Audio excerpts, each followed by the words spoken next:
How's everyone doing? You alright? It's Cody again. I think this is my third video of the day, or second, I'm not sure. Anyway, back again, as usual, talking about subjects I've got experiences of, things I've got opinions on. Because what I do now, I've got a lot of life experience and a lot of different things. And what I do is I use my experiences. I do these videos on YouTube. I tweet a lot on Twitter, so follow me at Cody, Codya, Lachey, Lachey. And what I do is on the back of, I've done a lot of interviews with the media on a lot of like things from homelessness, austerity, gang crime, gun crime, policing issues, prison reform, crime in general, things like that. So now what I want to do is this video tonight is on homelessness, right? I was homeless, right? I left the army. I was kicked out of the army, and I had no savings behind me, because I was always out on the raz with the lads and that and everything. Was in a bubble in the army. Like my rent came out of my wage and electric and food and everything. So what I was left with was my own. So, and I was still like early 20s. So I was stupid in money. Anyway, cut long story short, I had a fallout with my family. Was kicked out, and because I was kicked out of the army, I had nowhere to go. I didn't have any. I think I had about 300 quid to my name, something like that, right? Can't remember exactly how much I had. Anyway, I used the money that I had to contact. I went to a payphone because I didn't have a mobile because I was based in Germany. So when I got to UK, I didn't buy a mobile phone or nothing. So I was using payphones. So I go into these payphones and I was like ringing all these hostels and everything, like places in Rochdale, Bury, Manchester, Oldham, all these places, right? And they was all telling me the same thing, like, we can't help you. You need to be referred to us by a drug or alcohol worker. Now I said, excuse me, I said, I've just been left the army, kicked out of the army, whatever you want to say. I need somewhere to stay. And he's like, well, because you're not an alcoholic or you're not on drugs, you're not deemed to be vulnerable or at risk. And I was like, I said, you're having a laugh. I was proper fuming on the phone, right? And I just kept getting fobbed off. So cut a long story short, I ended up living in a power station, an outside power station with had like a big black fence around it, and wooden panels and stuff. And I used to sleep in there. Anyway, I hit rock bottom. Eventually, one night I'd had enough. I had the flu. It was raining and everything, and I think I had about 2-3 quid left, right? So I went to this payphone this night, and I rang. I had these hostels that I'd had written down that were laminated and stuff, and I was like, because I laminated them at like the library and everything. So what I started doing, I'm ringing them, and then 2 of them fobbed me off, and I had a quid left, literally £1 to my name, and I put the £1 in this payphone on Edgerton Street in Heywood, and it fell through, and I thought, so I put it through again, right? I wanted to kill myself. I was so down, so low. I just needed to know that somebody cared, right? I just had enough. I was broken. I hit rock bottom. So anyway, this £1 fell through again. I dialed the number again. I put a £1 in. It fell through. I said to myself at this point, if this £1 falls through now, it's not meant to be. I'm just gonna go and I'm gonna hang myself, and that was gonna be the end of it. I was deadly serious about doing it as well. Anyway, I rang the number. I put the £1. The £1 stayed in. This lady that answered the phone at this hostel in Leopold Court in Rochdale said to me, we can't give you a room, but you can sleep on the couch for tonight. So I walked, I can't remember how many miles it is, 4, 5, 6 miles or somewhere, in a pissing down rain, walked to this hostel in Rochdale. And these 2 women that were on reception, because it's 24-hour man and stuff, they started asking me questions. So what drugs do you do? None. I was like, yeah, none. He was like, so what do you drink? You must be a heavy drinker. I said, no. I said, when I was in the army, yeah. I said, but that was social. I'm not a big drinker. So he was like, so you got you don't do drugs, you don't drink. And they couldn't get their head around it. Anyway, I told him a bit about my life and everything, and they was like crying and stuff, which was just like I felt real bad. Anyway, cut a long story short, I crashed on the couch. They said before you go sleep on the couch in the TV room, make sure you search the pillow, like the cushions, for needles, because the drug lads in there that were the drug users, they had a habit of, if they had a problem with other people in the house, they'd put drug needles in the sofa, like in the cushions and stuff, and some of them were HIV. So I did. Anyway, cut a long story short, got my head down, fell asleep, woke up, and in the morning, one of the members of staff said to me, "Oh, between you falling asleep last night and waking up this morning, someone came back that was on the third strike, and they kicked off, and I think they was in possession of drugs or something. They was arrested, and they've been removed from this Leopold Court, this hostel. So they offered me a room." I just broke down in tears, man. I was like, "Wow, this is more than I deserve, more than I want." But I took it, obviously. A lot of the other lads in there were like, I used to kick off because I used to get like in trouble because one lad came back, this druggie, right, this drug user came back, and I said, "Where have you got all that dough from, like the money?" And he went, "Oh, I've mugged some old dear uptown." She took it out of the cash machine, and I just grabbed it and pushed her. And I ended up kicking a fucking shit out of him because he was more interested in scoring drugs, and I was like more like trying to do the right thing. Anyway, cut long story short, the point of my story that I've just told you in a quick brief time was like, there's too many homeless soldiers and forces, like in like Army, Navy, Air Force, Marines, that end up on the street through no fault of their own, and the help's not there for them. I'm just talking about ex-military lads at the moment, but homelessness in general is a huge issue. I mean, people think of homeless and they think of druggies, tramps, like pissheads sat on a street corner. "Oh, you spare some change, mate." Right? And it's not necessarily like that. I mean, like I said to you, or like I've just referred to with my story, I'm ex-army. There's a lot of other people on the streets that are ex-forces and everything who deserve a helping hand in society, but because we're judgmental people, we judge what we see, and we throw these people that are already in the gutter, we look down on them, right? I've never done it myself, but that's what people do. It's a fact. I've witnessed it firsthand on the street. Now, people don't look and think, "Oh, he's ex-army, that's his story." They just look at what you're wearing, your demeanour, and how you are. And I was sick of being tarred with the same brush, like, "Oh, well, you're homeless, so you must be a druggie." And I'm like, no. I tried weed once in my life, right, and it didn't agree with me, right? But people just judge and think, "Oh, you're on drugs, you're an alcoholic." No, not necessarily. No, not at all.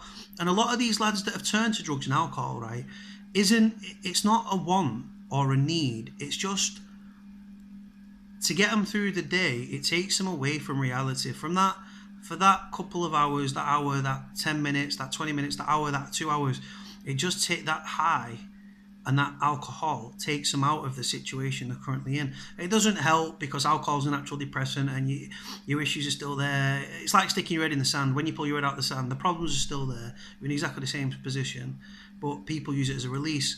I think there needs to be more help for people in the UK that are homeless. I'm not just talking about ex-soldiers and ex-like forces and stuff.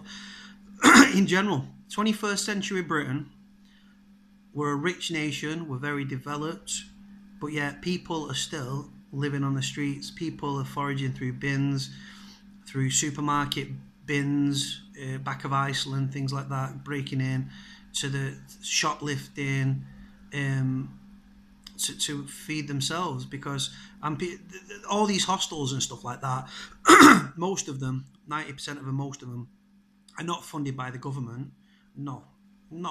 The government, there's a girl called, she's on my Twitter, I can't remember her name, from Moss Side, proper top girl, and she said, I watched the video what she did the other day, right, and you know what, she hit the nail on the head. She said in this video, she said, if you're not paying into the pot, as in paying tax, working, right, you have no stake in society. You forgot about it, you're thrown to one side.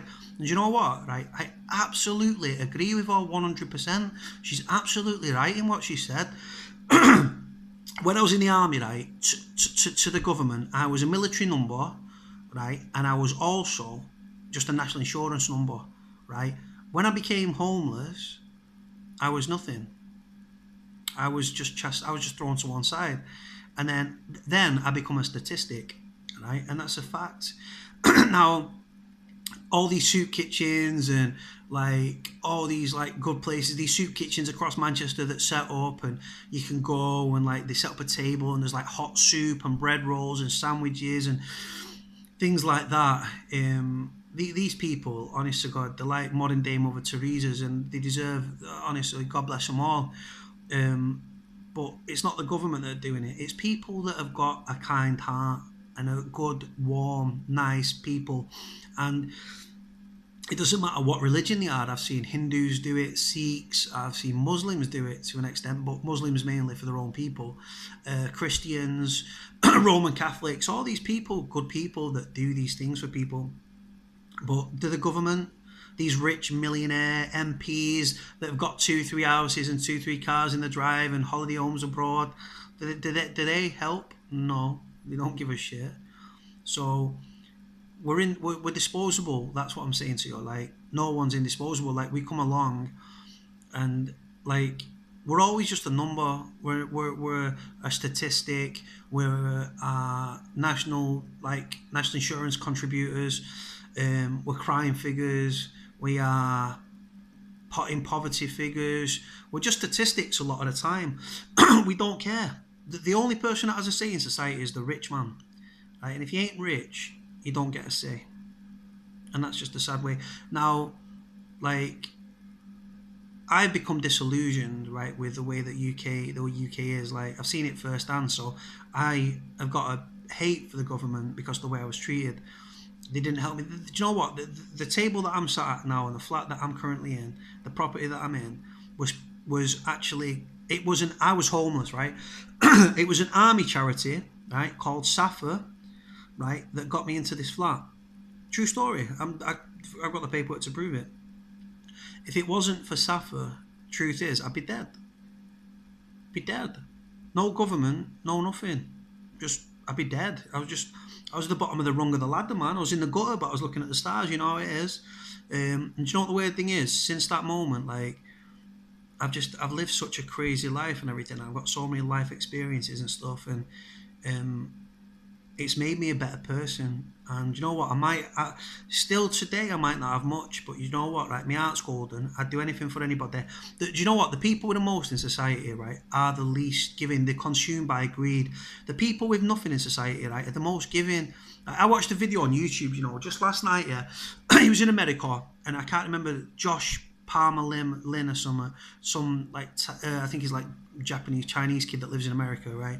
And he'd give a homeless guy $100, right? It was more of a social experiment, right? And they said, right, follow him, right? This homeless guy didn't know he was being followed. And they cut away, and the next scene, they're at a fucking liquor store, right, in America. So obviously, judgmental people, and the guy that handed over the money thought, this guy's buying booze. And he came out with a big bag over his shoulder. It looked like he was carrying something heavy. And then he makes his way up this hill to this grassed area, and there's all these homeless people sat there. So you're thinking he's going to hand out all this booze to all these other people. There was no booze. You know what, right? This guy actually bought sandwiches, food, meals, things like that, toiletries and stuff for these people. And this American guy, this Thai, like Japanese, Chinese kid, walked up to him and said, you know what, I was so judgmental, I'm so sorry, I literally thought you bought booze and get all jacked up and that. And he said, no. He said, there's some things that money can't buy. And it's like, so anyway, he gave him another $100. And he just went from there, and it touched me heart, you know, because do you know what? And you know what? So what I'm saying is that homeless guy could have, like, he thought, oh, $100, right, stretch this out, use it for myself, right? But he didn't. He spent it on other people. Now, if you give $100, 100 quid to some posh, snobby millionaire, right, what's he doing with it? Straight in the bank, straight in the savings account, straight in the ISA. He ain't giving it to charity, mate, I'll tell you that much. Simple, right? I think there needs to be more help for all these, like, people like the Red Cross and all these people. And do you know what pisses me off as well? Really, really fucking winds me up. Like every year, right, these fucking Band Aid and stuff, they sing songs, and all these massive British celebrities come together and American superstar singers, and they sing a song, and the money goes to Africa. Now, am I missing something here? There's people on the fucking streets of the UK, right, that for many people it's heat or eat, right?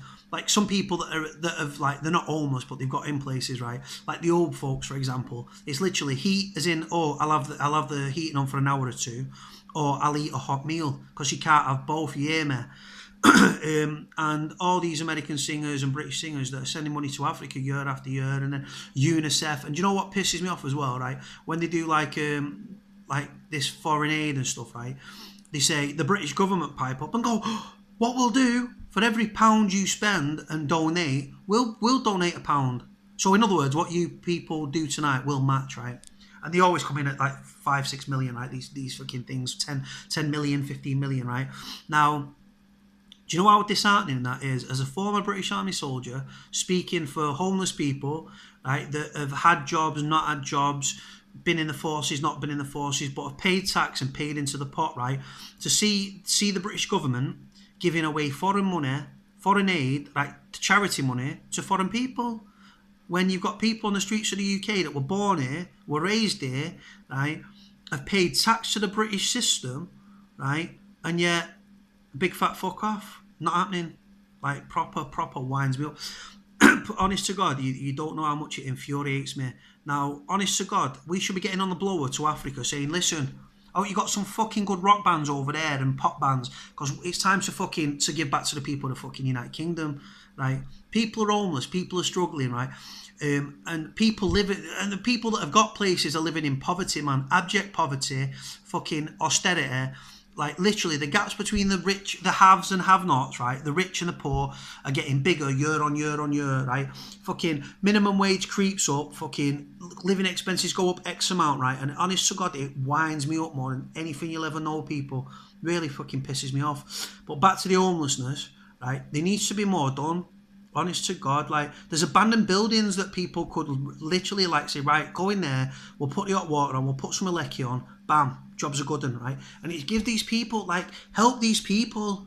Don't let them become statistics. Don't do it. Intervene. We've got enough money. We send enough money to the fucking European Union, right? And Africa and every fucking goddamn other fucking foreign country, right? When we should be looking after our own people. Really, really bugs me proper bad. You don't even understand. Fucking, you go and serve your country, right? And what happens? A big fat fuck off, because you ain't getting nothing out of the government, mate, right? And that's just the way it is, and it proper winds me up. Really needs to be sorted out, yeah, man. But anyway, all these people that donate to charities and volunteer and stuff like that, and set up these soup kitchens and help and donate and volunteer and all these good things, right? God bless you all. You all deserve the best in life, and honest to God, you won't get it because that's just the way the system is. But you deserve it, and you've got my respect and everything else. And I'm grateful for everything you guys have done. If it wasn't for the lady that answered the phone at that hostel that night and said, "Look, I can't give you a room," she could have fobbed me off, and I'd be dead now, straight up. No bullshit, no thing. I've got nothing to live for. Right? I'd be dead. Simple fact. I had nothing to live for, and like. From that, on the back of that, I ended up getting a council flat and everything, and like then I got jobs and stuff, paid tax and paid back into the system, right? And like I say to people, like, how can you know you're at the top of the mountain if you've never been at the bottom looking up? You can't. Simple as that. And I know I've waffled on for nearly 19 minutes now, but it's just I feel strongly about these subjects and stuff like that. Like the people that are homeless, right? They're not bad people. Not all of them are bad people. There probably are some bad people, yeah, that like mug people and steal and all that bad stuff, right? But like some of them do it for food necessity. Some do it to feed drug habits. I'll be honest with you. Some people do it to buy alcohol. That's the sad state of affairs. What it is, it leads on, like homelessness leads on to crime and like drugs and alcohol and stuff like that. If you intervene, you could change the course of these people's lives, and like it's just I think not more needs to be done, to be honest, and I'd like to see more done. It's not going to happen. I know this. I know I'm waffling and I know I'm talking a lot, but I feel strongly about it because I've been there and I've done it, and like I've survived, and it made me the person I am today. I'm one of the most respectful, loyal, like respectful people you'll ever meet. My heart's, I've never had much in my life, but my heart's golden. I'd do anything for anybody. And it's not a sob story, because I'm not talking about, I've talked about me as a point of reference, but I'm actually like, the point being, homelessness is a big problem here in the UK, and we need to sort it out, and we need to help these people and intervene and everything else. All this foreign aid and shit like that and money that we send to the European Union should be ploughed into, if you get people off the streets, right, and you get them into like hostels or flats or whatever, like affordable housing, probably like more likely hostels, right, to start, then, and you give them like training to do decent jobs and stuff like that, then what happens is they're able to change their life, get a job like me, and pay back into the system, and then you're giving back to society, and someone else will benefit, and someone else will benefit. And what happens then? Crime rates are actually lowered. Like, don't get, there's always going to be crime. I'm not stupid. I know it's not going to eradicate it, but it will lower it, and because the help's there. But if you don't help these people, they can't help themselves, because they've got no. You've got to go for a job interview or something like that. You need an address, and you can't get an address. A lot of these people that are homeless, right, are homeless because the marriages fell apart.